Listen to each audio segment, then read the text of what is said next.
Well, if you take a look at the U.S. dollar over the last several months, you'll notice that the dollar has been falling like a rock ever since the time that President Trump came into office. Now, there was a little bit of a blip on the screen here for that. Whenever he first came into office in November, the dollar was raging higher.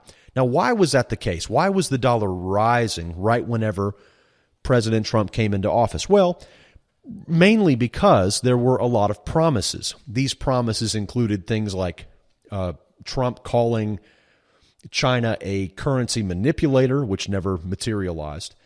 Also, we heard things about tax reform. We heard deregulation. Some of that has actually occurred. And there were other things as well. There was an idea of this America First, and that was putting upward pressure on the U.S. dollar.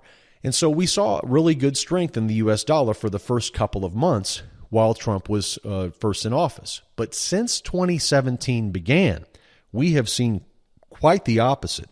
In fact, you've heard Tom Cloud on this program mention the fact that we have seen the U.S. dollar fall about 7%, just 7 or 8%, just since the beginning of the year. And that is probably the sharpest decrease we have seen underneath a new incoming president.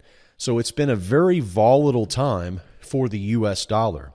Now, interestingly, we have not seen a corresponding rise in the price of gold. We have seen gold get a boost a little bit from some of the geopolitical tensions, but we have not seen that typical dollar fall and a gold rise the way we have in the past, which again points to that idea that perhaps there really is suppression of the gold markets and silver markets. I believe that, but not everybody does.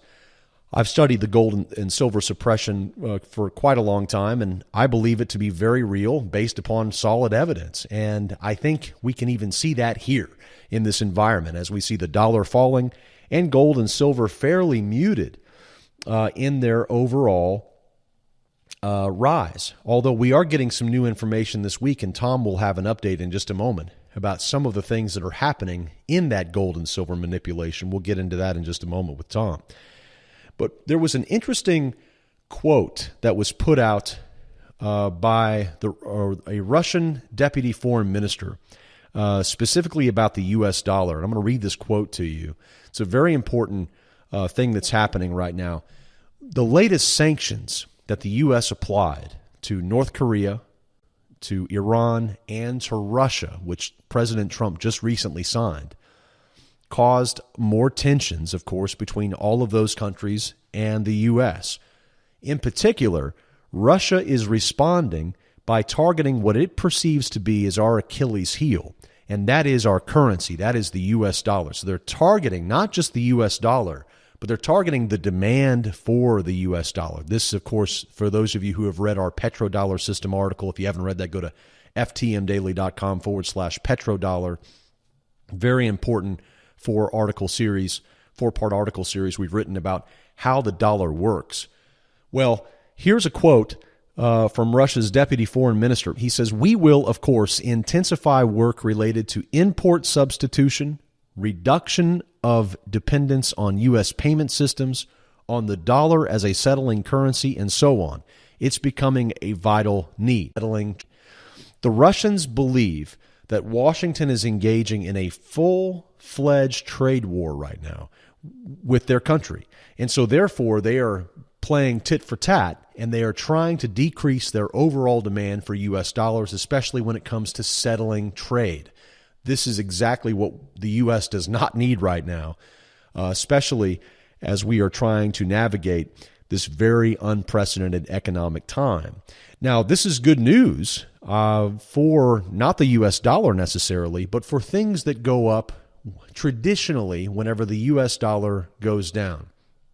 Those two of those things now, of course, gold and silver, which we're going to get into right in just a moment with Tom Cloud, but also cryptocurrencies, which we've talked about at length in recent times. Now, cryptocurrencies seem to be gaining some traction as the US dollar goes down. Some people perceive cryptocurrencies to be a safe haven asset. Don't ask me why, because really in reality, cryptocurrencies have no intrinsic value like precious metals do, but they do represent a challenge to the US dollar, and therefore they are considered a hedge against, the US fiat currency. So I think precious metals and cryptocurrencies are the two areas to really pay close attention to for the rest of the year as we see dollar demand beginning to unwind. Really covers quite a bit as we look at the U.S. dollar. Will it continue rising higher? I'll tell you, one of the most 50 important areas to watch on the U.S. dollar index is the 93.50 area. If we see that area gone back up above again, we may be out of the woods. But right now, we're still tangling well below that area. Hopefully, it can get back above 93.50 in the near term.